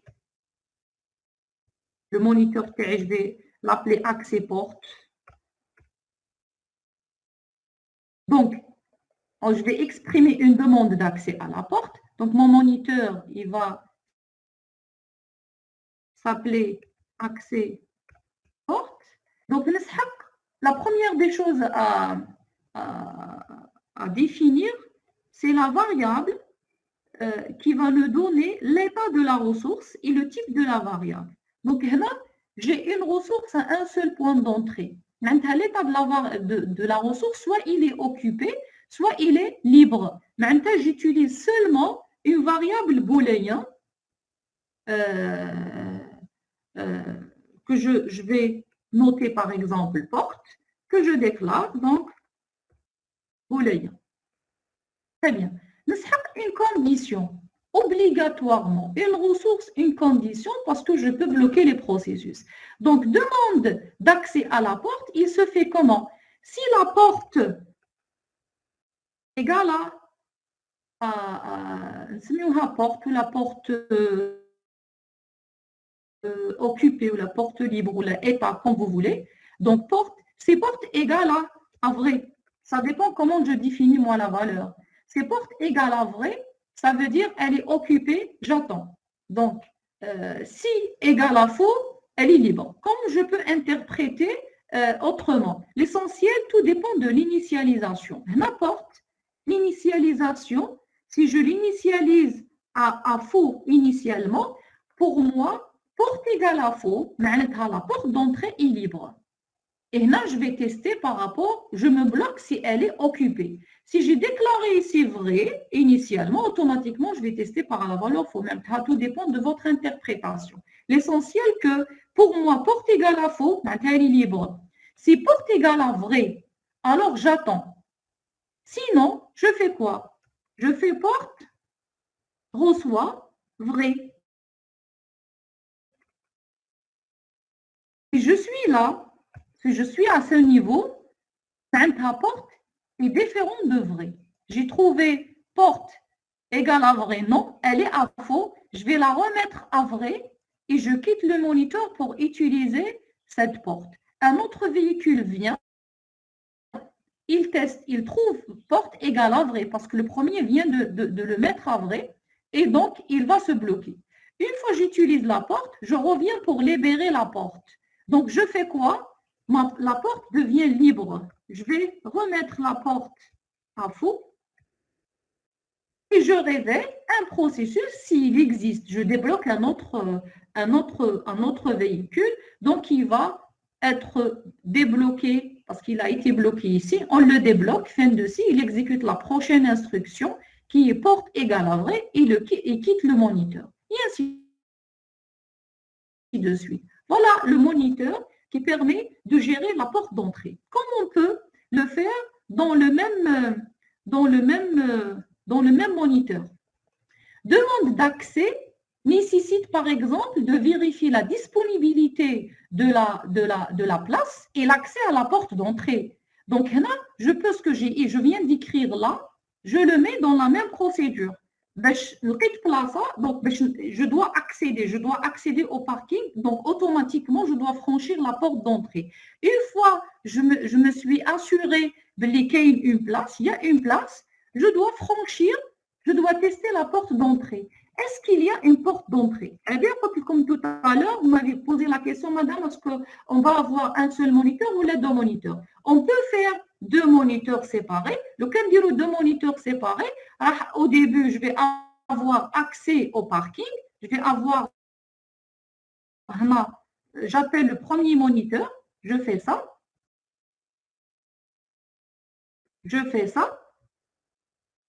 J'appelle le premier moniteur pour demander s'il y a une place.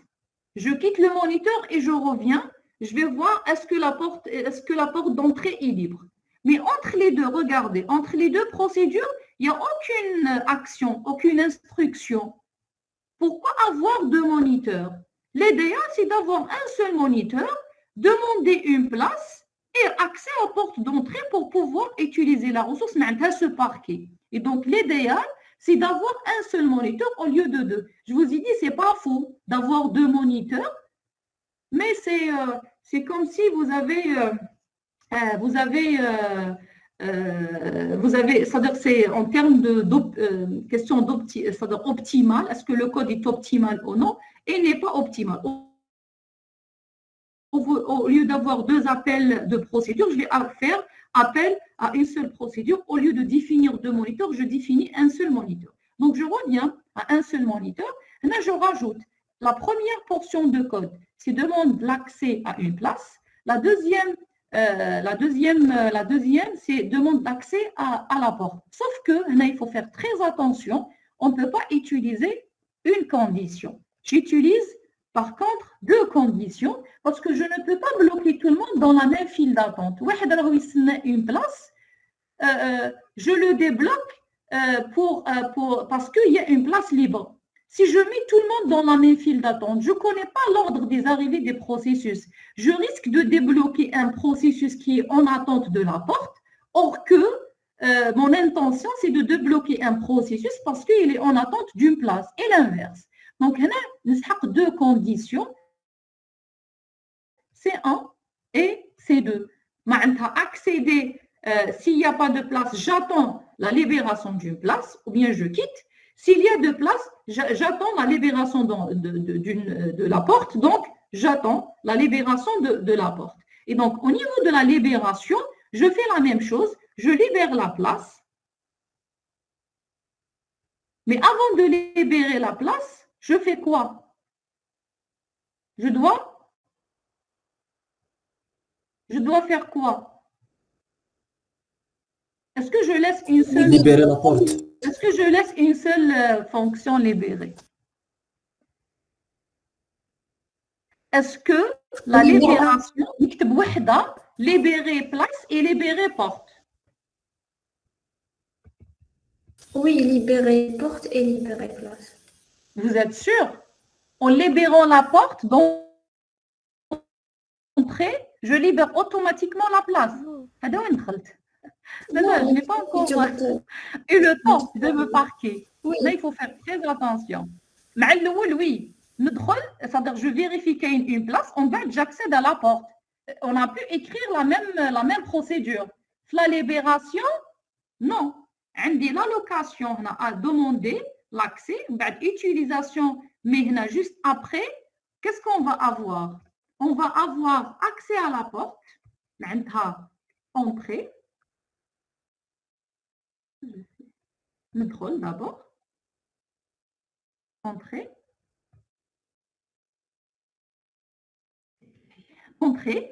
l'utilisation de la ressource, c'est quoi? Vous voulez se parquer. Après, je vais libérer. Mais là, en entrant, en accédant à la porte d'entrée, qu'est-ce que je dois faire? Pour laisser d'autres voitures d'accès. On bloque la porte d'entrée. Très bien, ça veut dire... Et après ce parquet, regardez, entre la libération de la porte d'entrée et la libération d'une place de parking, il y a un temps. C'est le temps que j'ignore. Je reste au niveau du parking. Je ne peux pas condamner tout le monde. Quand je mets tout, il faut faire très attention à l'écriture des procédures parce que ça bloque tout le monde. Un processus, là, il vient pour libérer, il libère la porte d'entrée et la place en même temps. Ça veut dire qu'on va réveiller un autre processus qui est en attente de la libération d'une place. Or que, mais elle, on n'a pas encore libéré. On a la procédure juste là. Mais si je le mets à la fin, ça veut dire quoi? On n'autorise à personne d'accéder. Il quitte le parking pour pouvoir laisser un autre véhicule accéder. Imaginez que le parking fait une seule voiture où les autres en attente pour accéder à la porte. C'est-à-dire que la barre qui se ferme et qui s'ouvre pour laisser les véhicules accéder au parking, elle est bloquée. Elle est bloquée parce qu'avec le programme qui gère l'ouverture, etc., machine manuelle, automatique, exécute la portion de code. Tu ne peux pas libérer la porte jusqu'à ce que celui qui vient d'accéder au parking libère la place. Pour qu'il puisse libérer la porte. Or que ce n'est pas une condition, mais cache une dépendance entre les deux ressources. Donc là, je dois faire allocation point libérer porte d'abord. Maintenant, on doit libérer place. Deux choses, parce que la libération ne se fait pas en même temps. La demande peut se faire en même temps. La libération, non. Libérer place. Très bien. On a donc l'équipe de procédure. C'est libérer place, mais on ne va pas la changer. Je vais juste rajouter une procédure libérer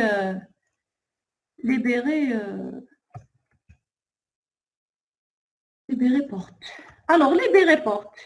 Qu'est-ce que je dois mettre au niveau de cette au niveau de cette procédure. Comment je libère la porte? Qu'est-ce que je fais? C'est ce qu'on a écrit tout à l'heure. La libération de la porte. Porte revient passe à faux. Donc, porte va passer à faux et je fais un C-segment, C2. Je débloque les véhicules qui sont en attente d'accéder. Maintenant, je ferme la barrière pour que je puisse laisser un autre véhicule accéder au parking parce qu'il a déjà vérifié qu'il y a une place. Et libérer place, je libère la place et je réveille qui? Je réveille un véhicule qui est en attente de la libération de la classe. Donc, on a deux procédures de libération. L'initialisation, qu'est-ce que je dois... Ça saute. L'initialisation, pour l'initialisation, j'ai besoin... Alors, je vais faire réduire la taille pour que... Voilà. Pour l'initialisation, j'ai besoin d'initialiser le N, le nombre de places, et d'initialiser la porte initialement à faux, pour dire qu'elle est libre initialement. Donc là, on rajoute une porte de sortie. Qu'est-ce qu'on doit rajouter? Une autre porte de sortie. Je dois sortir ce parquet, je sors pour libérer la place. Qu'est-ce que je rajoute? Quelle procédure je dois rajouter? Ou bien est-ce que je modifie les procédures qui existent? Quand je rajoute une porte de sortie.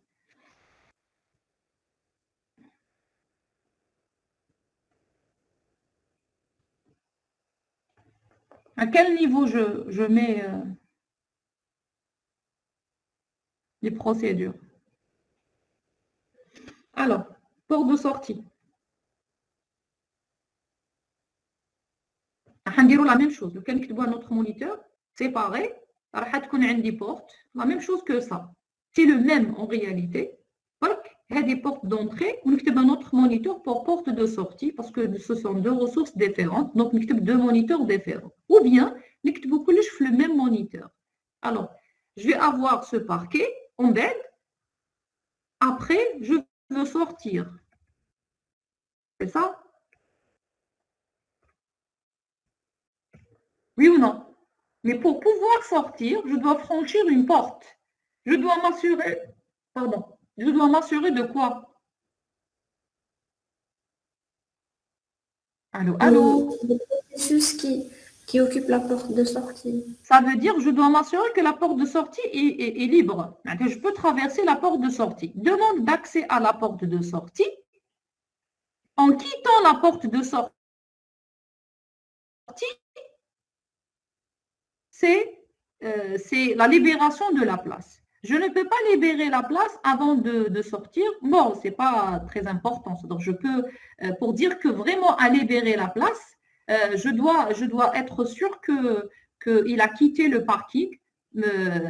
Ça veut dire qu'il a franchi la porte de sortie. Parce que, imaginez un véhicule a décidé de quitter, hop, il a fait un demi-tour, il a oublié quelque chose, il fait demi-tour pour rejoindre, pour reprendre, il va se parquer à la même position. Donc, s'il quitte, il doit encore attendre et accéder, etc. Donc, c'est pour ça, la plupart du temps, la libération de la place, elle est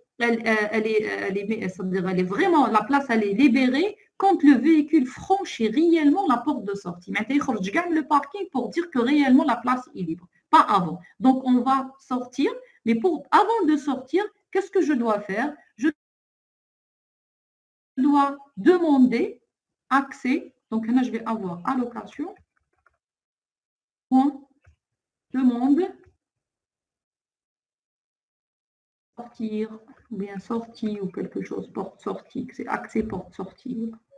Donc, je mets demande sortie. Donc là, je rajoute une procédure pour demander l'accès à la sortie. Donc, c'est la même chose que ça. Si la porte de sortie n'est pas occupée, je vais l'occuper et je l'utilise. Sinon, j'attends. Maintenant, je vais rajouter, bon, là, j'ai oublié de mettre à jour. Donc, un des portes, pardon, j'ai le N. J'ai le nombre de places, un des portes que je vais mettre entrée. Je vais mettre à jour mon code. Et un des portes de sortie. Donc là, je vais juste mettre à jour ready, la porte entrée et là, porte entrée. Je vais rajouter une procédure dans laquelle je vais faire, pardon, je vais faire demande, on l'a appelé demande sortie, dans laquelle je teste si la porte, la même chose de sortie est vraie, maintenant elle est occupée, j'attends, mais derrière une troisième condition parce que c'est la troisième ressource. Si elle est libre, je vais l'occuper, je vais changer son état à vrai avant de quitter le moniteur pour utiliser la ressource. Là, j'ai besoin de déclarer une troisième condition pour l'accès ou bien pour gérer la porte de sortie. Une fois sortir, quitter, traverser la porte de sortie, là, je dois mettre à jour, je dois libérer la porte de sortie et je dois aussi mettre à jour le nombre de places libres. Et donc, il y en a une seule procédure suffit parce qu'il n'y a qu'un délai entre les deux. Quitter la porte de sortie, ça veut dire on a libéré la porte et on a libéré une place. Maintenant, la procédure libérer place, celle-là, cette procédure, elle doit être mise à jour. Alors, je vais juste faire dupliquer.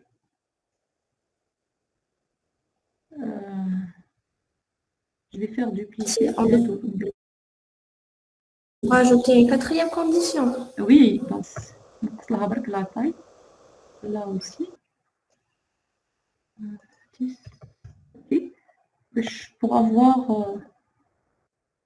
je vais remonter, pour avoir la procédure libérer place. Alors, la procédure libérer place, on a pu faire libérer porte de sortie, on va libérer place. Maintenant, je peux, pour gérer 3 ressources le même moniteur, j'ai besoin de 3 procédures, 3 demandes d'accès aux ressources et 3 procédures de libération de ressources, 3 procédures de demande d'accès et 3 procédures de libération.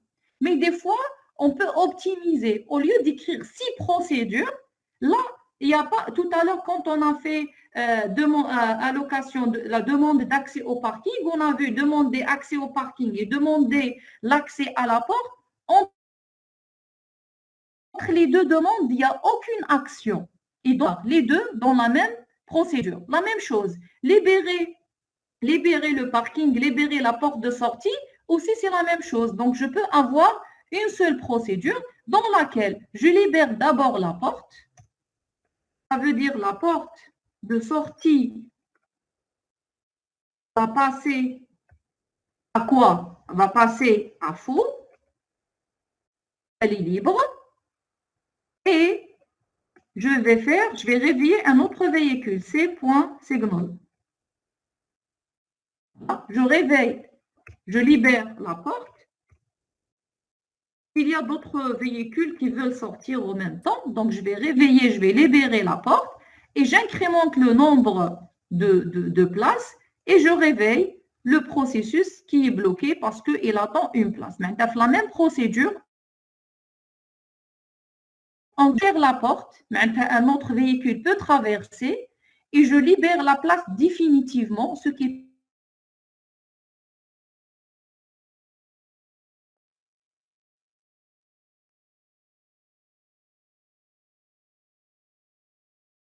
permet à notre processus, à notre véhicule d'accéder au parking.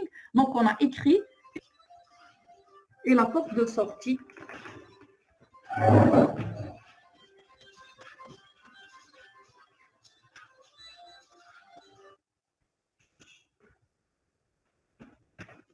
Pardon, j'ai dû mon téléphone. Alors, la porte d'entrée égale à faux et la porte aussi de sortie égale à faux.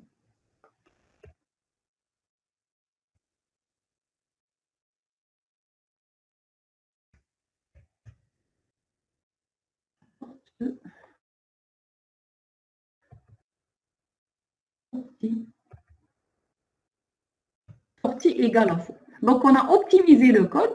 Donc, on a écrit 4 procédures au lieu de 6 procédures. Donc, bien sûr, là, on n'a pas des procédures internes. Les procédures internes, bien les fonctions internes, on les utilise, je vous ai dit, pour être appelées à l'intérieur des procédures. Par exemple, si c'est nécessaire, si je bloque un processus, je sauvegarde une information dans une file et je trie la liste, par exemple, je trie la liste. À chaque fois qu'il y a un blocage, je bloque un processus, j'invoque la file pour trier. Si je dis file, par exemple, je fais une autre action. Donc, je compte ou là, je parcours une liste. J'écris une fonction que je vais appeler à chaque fois pour parcourir une liste ou là pour trier une liste, etc. Donc, c'est une procédure, c'est une fonction interne, on ne peut pas l'appeler à partir de l'extérieur du moniteur. Voilà un exemple de gestion de parking avec la gestion de 3 ressources, porte d'entrée et porte de sortie avec une place. On peut encore penser avoir plusieurs portes d'entrée et dans ce cas, on ne peut pas utiliser une simple variable booléenne parce que j'en ai plusieurs portes et là, je vais utiliser un tableau de booléen. Pour chaque case, je sauvegarde l'état de la porte en question. J'ai 3 portes, je vais devoir déclarer soit 3 variables, soit un tableau de 3 cases. Chaque case, elle contient soit vrai ou faux pour la porte concernée, maintenant la porte en question, est-ce qu'elle est libre ou bien elle n'est pas libre. Voilà, donc je pense qu'il nous reste encore quelques minutes. Est-ce que vous avez des questions? Est-ce que c'est clair maintenant comment définir, comment déclarer les moniteurs, comment résoudre un problème de synchronisation en écrivant les moniteurs? Et vous remarquez que je ne vais pas me soucier du problème de la variable n, elle est décrémentée ici, elle est incrémentée ici. Donc, les portions de code, ce sont des sections critiques. Le fait de les définir dans un moniteur, l'exclusion mutuelle est assurée. La même chose pour la porte d'entrée. Je l'initialise ici en vrai ou là je l'initialise à faux. La porte de sortie. Maintenant, l'accès à toute variable déclarée au niveau du moniteur est assuré que l'accès il est en exclusion mutuelle. Ça veut dire qu'il n'y a pas de problème. Seulement de savoir qu'est-ce que je dois mettre au niveau du moniteur, qu'est-ce que je dois laisser en dehors du moniteur. Là, je vais enchaîner juste avec un exemple du producteur-consommateur. On poursuit la prochaine fois. Je vous laisse le temps de proposer des solutions, de réfléchir, de réécrire le modèle producteur-consommateur, lecteur-rédacteur avec les moniteurs pour la prochaine séance, Inch'Allah. Alors, pour le producteur-consommateur, une première solution consiste à placer Camel, produire un article, à placer tout à l'intérieur du moniteur. Le tableau, les pointeurs, les index qui parcourent, le tableau, le nombre de produits ou bien d'articles produits, tout à l'intérieur du moniteur. Sauf qu'en faisant ça, il y a une procédure déposée, une procédure prélevée. Là, on perd cette notion de parallélisme et que le producteur, s'il est en train de produire, le consommateur ne peut pas prélever. On a dit que l'accès au tampon entre producteur et consommateur ne pose pas problème parce qu'il n'opère jamais sur la même case au même temps. Et donc, l'exclusion mutuelle est assurée, mais l'accès au tampon, le tampon lui-même, l'accès au tampon est en exclusion mutuelle. Même il peut utiliser le tampon. Et dans ce cas, le consommateur, maintenant l'alternance. Le producteur produit un article, le consommateur consomme, le producteur il produit, ainsi de suite. Il n'y a pas vraiment du parallélisme, c'est du séquentiel. Producteur-consommateur, producteur-consommateur et ainsi de suite. Alors, placer toute une ressource à l'intérieur du moniteur assure certes l'exclusion mutuelle, mais on s'éloigne de la notion de parallélisme pour laquelle tous ces problèmes ont été posés. Et dans ce cas, éviter, savoir qu'est-ce qu'on doit mettre dans un moniteur et qu'est-ce qu'on doit laisser en dehors du moniteur. Le moniteur, il ne va pas servir comme un moyen, en réalité, d'héberger toute la section critique. Il va servir comme un moyen d'accéder à la section critique. C'est un protocole d'entrée, un protocole de sortie, comme on vient de le faire avec l'accès au parking, ou bien l'accès à une ressource. Donc, le protocole d'entrée à la section critique est représenté par une procédure, le protocole de sortie est représenté par une autre procédure, et non pas mettre tout à l'intérieur du moniteur. Donc, sauf qu'elle n'assure pas le parallélisme lors de l'exécution des procédures. Pour le modèle producteur-consommateur, l'idée, c'est avant de déposer, il faut s'assurer qu'il y a une case vide, il faut s'assurer qu'il y a une case pleine, etc. Donc, chose qu'on va voir la prochaine fois, je vais m'arrêter ici aujourd'hui parce que c'est beaucoup, c'est trop d'informations à digérer à la fois. On va s'arrêter ici, on va reprendre, Inch'Allah, la prochaine fois, probablement dimanche, parce que j'ai vraiment l'intention de commencer la série sur les moniteurs le mardi en présentiel. Je préfère faire les TD, au moins les premiers exercices en présentiel pour chaque mécanisme de synchronisation. Moniteur, sémaphore, on l'a fait la dernière fois, et le moniteur pour le mardi prochain. On va s'arrêter ici. Merci beaucoup. Essayez de réfléchir chez vous, pour écrire le moniteur pour le producteur-consommateur et lecteur-rédacteur qu'on va discuter, Inch'Allah, dimanche. On revient sur le modèle lecteur-rédacteur avec priorité en utilisant les sémaphores. Et si on a un peu de temps, on va voir les moniteurs aussi. Sinon, on laisse pour la prochaine séance, Inch'Allah. OK, comme ça, merci beaucoup. Et on se voit la semaine prochaine.